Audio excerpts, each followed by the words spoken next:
Dr. Muhammad Abu Salmiya, Direktur Rumah Sakit Al-Shifa Gaza, mengatakan kompleks medis sekarang beroperasi hanya dengan kapasitas 20% karena serangan Israel terus menghancurkan sistem kesehatan Gaza. Israel telah mengepung dan mengebom rumah sakit di seluruh Gaza, menewaskan pekerja medis, pasien, dan orang-orang terlantar yang berlindung.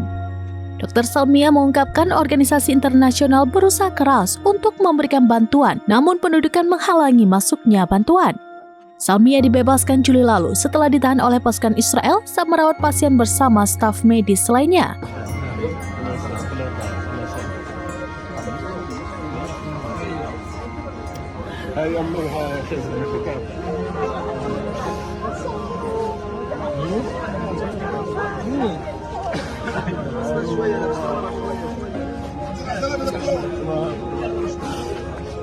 الله يسلمك الله يسلمك الله يسلمك الله يرضى عليك.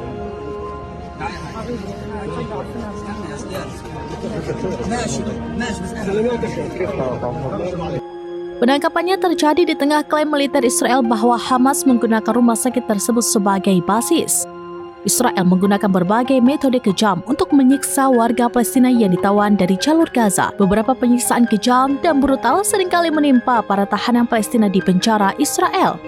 عم إسرائيل خايف عم إسرائيل خايف إيه يا عم إسرائيل خايف عم إسرائيل عم إسرائيل عم إسرائيل خايف عم إسرائيل خايف عم إسرائيل خايف. Mulai dari pemukulan dan sengatan listrik di area sensitif, bergantung dengan tangan selama berjam-jam, perampasan makanan, alat mandi dan ibadah, pelecehan dan ancaman seksual, termasuk pemerkosaan, diancam atau dianiaya oleh anjing polisi hingga diangkut telanjang dan terikat dalam kondisi yang merendahkan martabat. Lebih dari 3.500 warga Palestina dari Gaza masih di penjara. Setidaknya 44 orang dari Gaza telah meninggal di penjara dan 1.846 orang ditahan. Fire was broken on March 18th. My first patient was a young man, 19 years old, his leg torn from his body at the level of his hip. It is one of the worst limb injuries I've seen in my entire career.